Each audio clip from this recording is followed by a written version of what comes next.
Joining me at this time is Ruth Simmons, the president of Purview A&M University, and we are here to discuss the Greater Houston Partnership's new initiative, One Houston Together, and the fact that she has been one of the co-chairs for the Racial Equity Committee.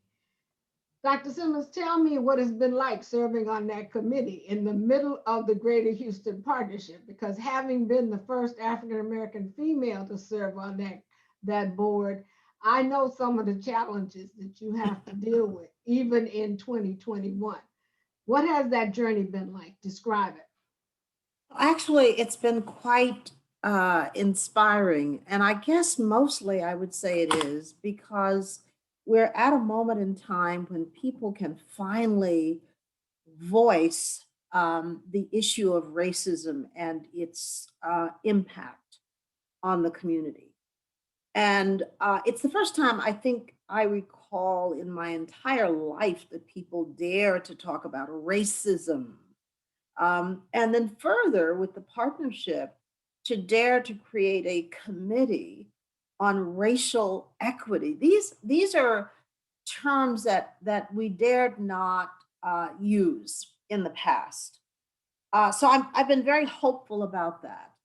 I've been hopeful because the membership has been very vociferous in their urgings to us to act, find constructive things to do that will make a difference and that will end the disparity uh, between African American life and that of others.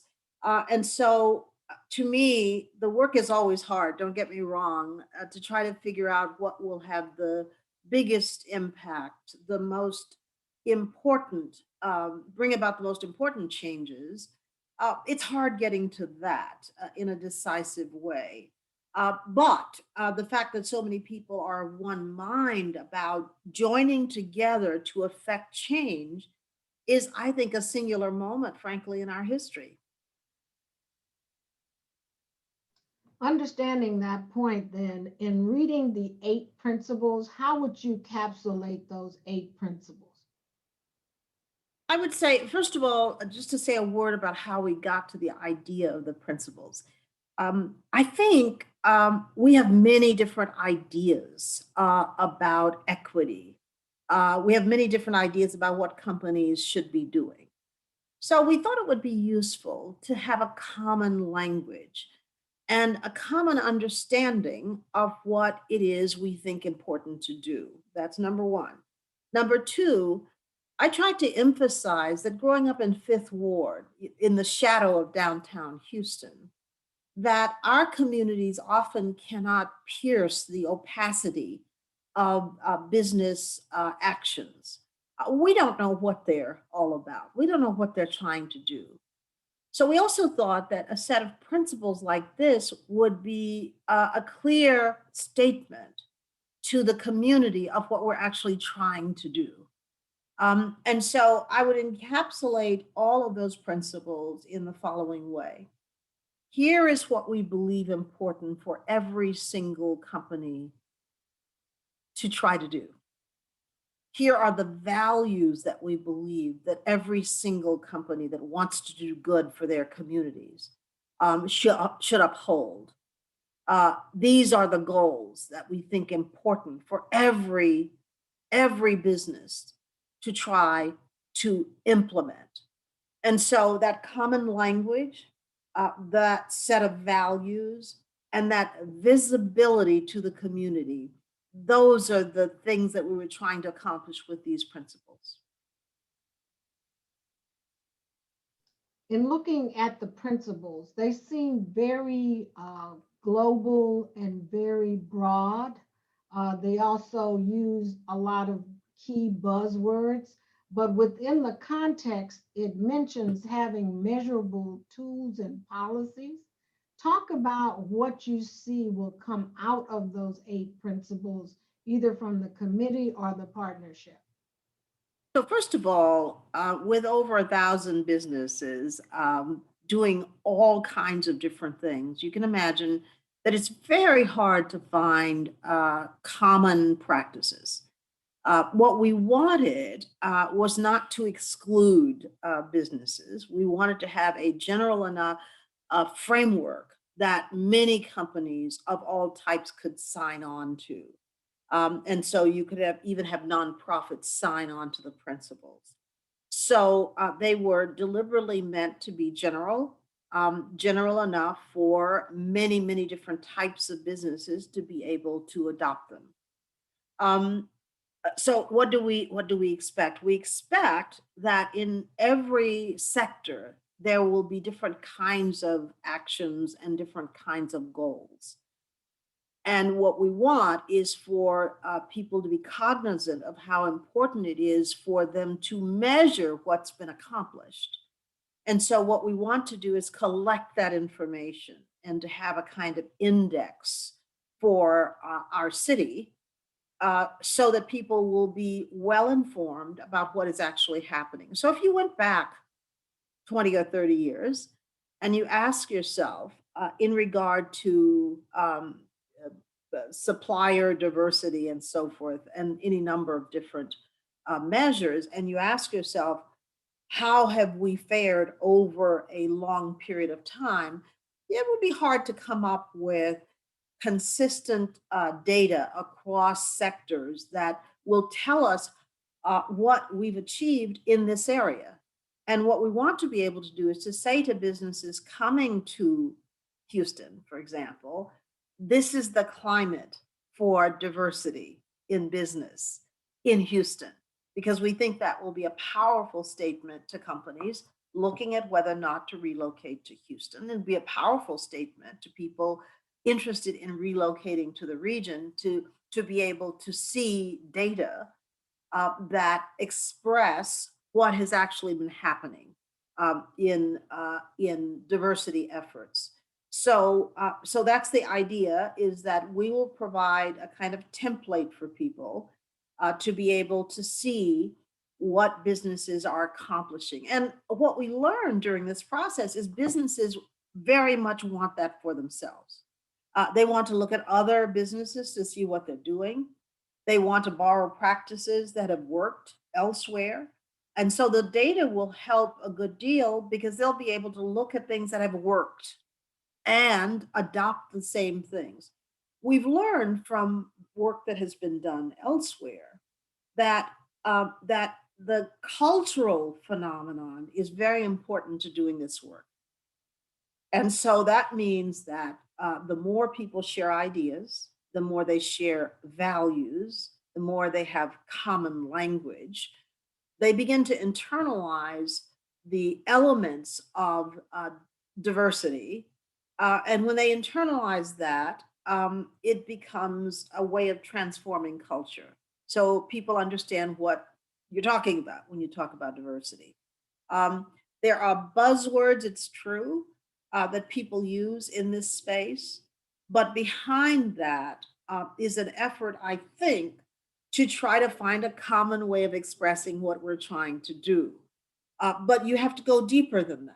And so this question of how to go deep and to build an environment for sustained cultural change is really what's behind this effort as well. And the reality is you have to start somewhere, and this is the beginning. This is phase one. It looks This is like you phase one. have your work cut out for you, because the survey that they took actually showed 50% of the people have no formal diversity, equity, and inclusion plan.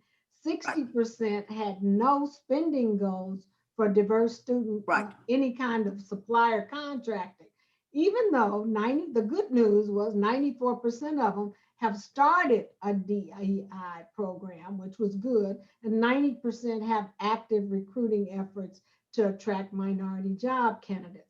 With the good and the not so good, how are you going to draw a map or a road map to achieving the goal of racial equity on any level with major corporations who many African Americans perceive, just based on the numbers, whether it's C-suite whether it's their board, whether it's their contractors, that this is not real. It is just window dressing.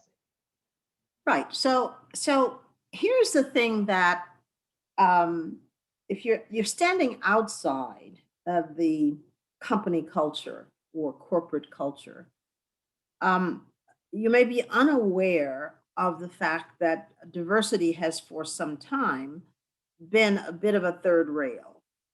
After all, there are people who virulently oppose diversity. We know that, and who operate internally to suggest that that this is a way of weakening outcomes by concentrating on diversity. There are those in the corporate sector who worry about the results on a quarterly basis, and that trumps everything else. And not the community health, not how well we are serving the public, but profits. And so there are lots of different ways and lots of confusion within these sectors about where you would place diversity. And often people place it as pretty low on the totem pole because what is the most compelling thing typically for companies? Making money, okay, for their shareholders or for their owners. So now we are engaged, I would say, in this country in a different kind of exercise. And again, the first time in my life I've seen it. And that is to say, okay, in corporate culture, in the business sector, let's begin to think about the consequences of ignoring the significant disparities among communities. On a long-term basis, this can be extremely harmful to business, in fact. And so, what if businesses took on the responsibility to pay attention to eliminating those disparities, to eliminating bias in the workplace, to eliminating the kind of uh, selectivity used in hiring and in giving contracts and so forth in business? What if businesses took this on as a duty to their communities to address disparities? And so many businesses are now saying, yes, I'm willing to do that. Now, to me, that is a sea change. Of all the time I've spent on corporate boards, I've never heard companies express a willingness to do that. So the question is whether or not we're in a moment when that change could again be built into the culture of business, so that businesses are rewarded for working toward those disparities, working to eliminate those disparities, working to eliminate the bias, implicit historic biases that are implicit in what they do, in the way they select people, in the way they hire, in the way that they staff the boardroom, and so forth. What if companies made an overt commitment to change that, and they all did it at the same time? Well, that would create a sea change in the country. There's no question about that. So we are just in the middle of this. I think you're going to begin to see announcements from all over the country of companies taking this on. And I'm very excited about a project. And when I get permission to talk about it, I'll give you a call. I think you'll be very interested in it. The kinds of projects that are being imagined now by companies that no longer see this as a deterrent to shareholder support.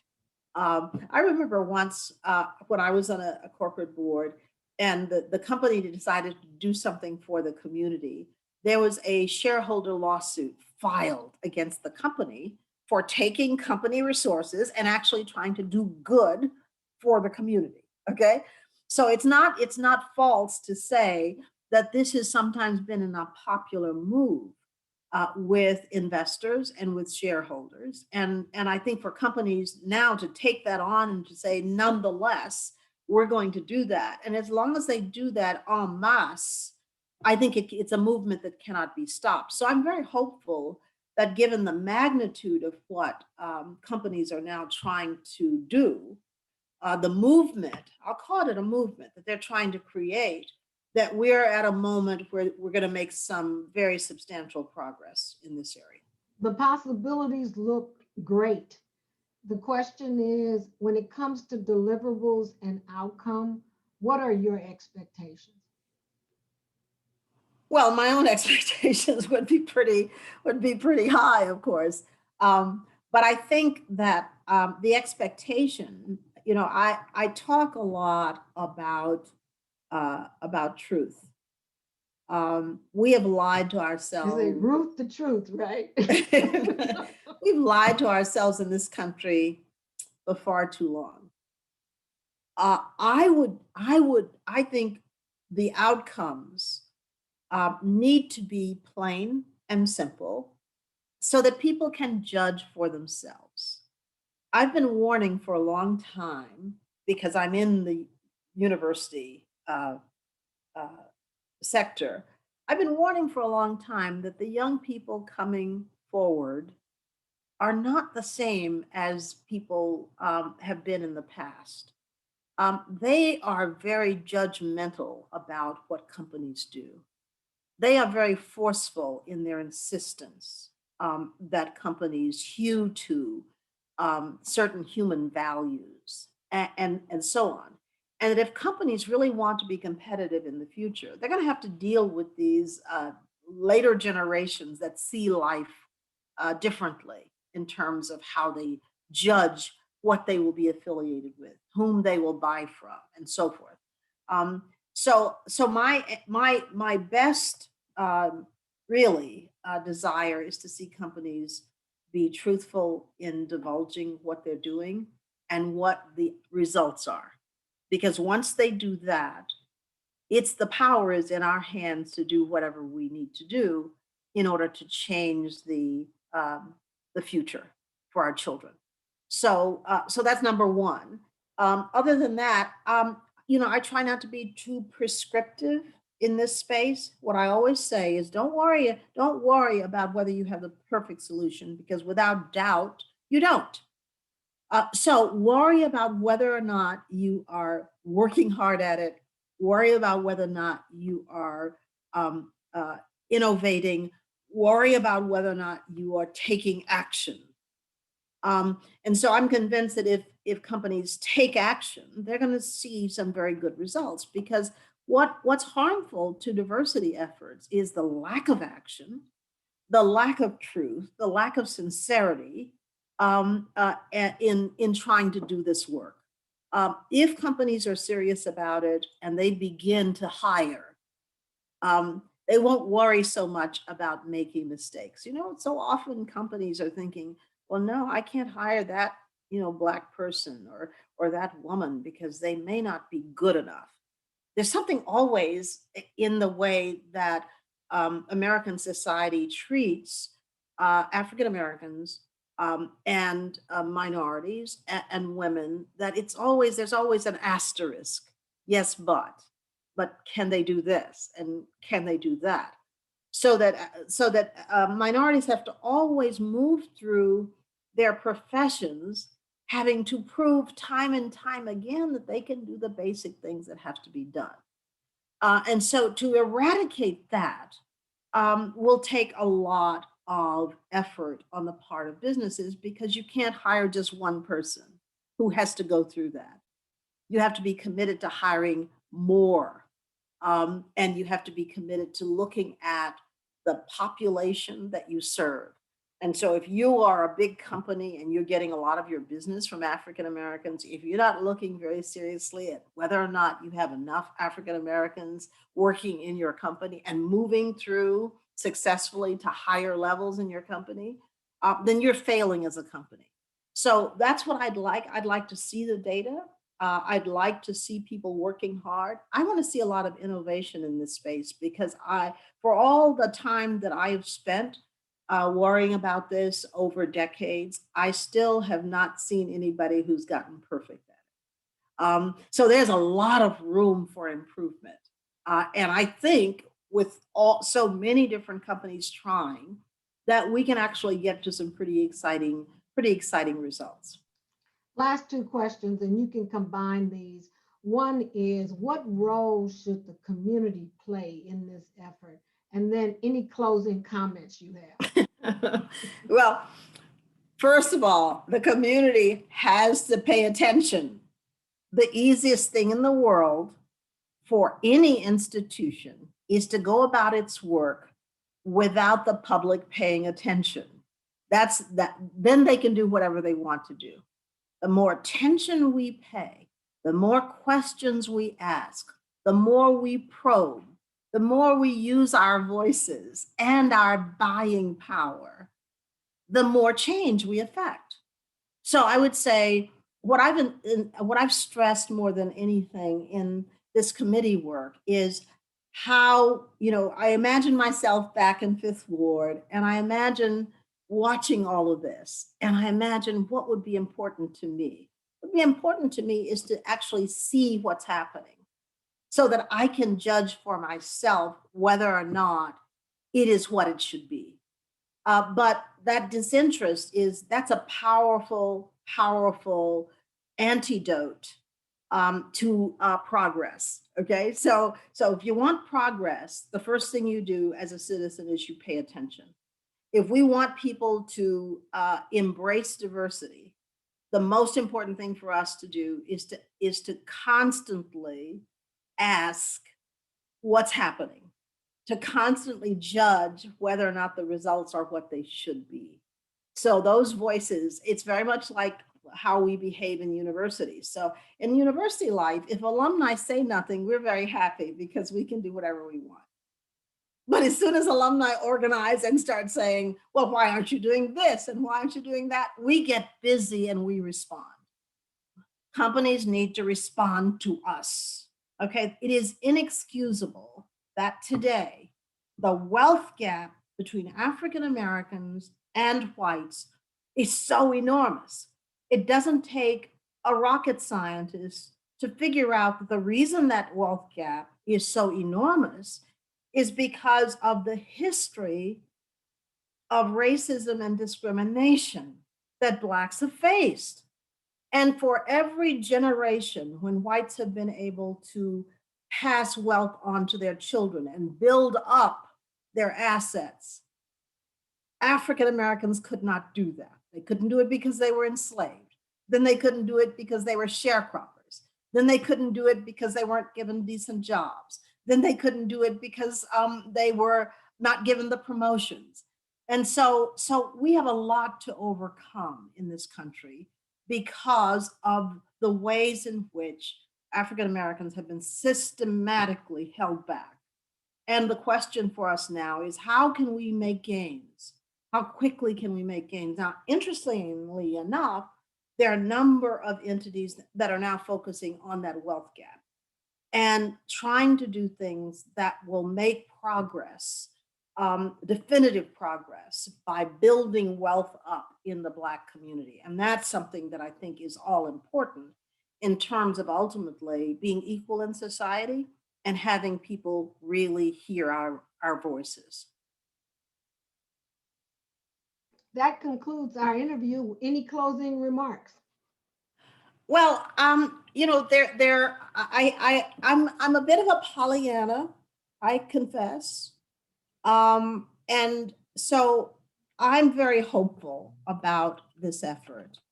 I'm hopeful because, as I say, we have people, especially CEOs, who are out front talking about what it is they are going to do and putting that, making it real. That is incredible. Companies, like every other sector, are competitive with each other. And so the more they see their fellow CEOs and other companies taking aggressive steps to alleviate these racial disparities, the more they're going to imitate that behavior. And so I'm very hopeful that we're going to make some gains. You know, the partnership obviously is a facilitator in all of this. We have to depend on the companies to allocate the resources, to attract the talent, to hire people, to change the board room structure. We have to count on the companies to do that. But our role is really to collect that information, to give them indices, to observe what's going on, to identify best practices, to push, to congratulate them when they do well. So we won't be able to force them to do anything. They must do it because they believe in this project. And so I guess finally, I would say the fact that we have so many companies that have signed on to these principles is very encouraging, because when they sign on to the principles, that means that you can come back and say to them a year later, I noticed you signed on to these principles, but what have you done? That's good. Okay. With that, what I want to do is get one picture from you, and then I'm going to let you go, because I know you got stuff to do. All righty. Well, we all have stuff to do, so. And I apologize for being late. It's just jumping from these Zoom calls, girl. I know. It's our life. It's our lives today. We have grown into, oh yeah, it looks good. All righty. Thank you so much. Thank you. Thank you. Take care. Okay. Bye-bye.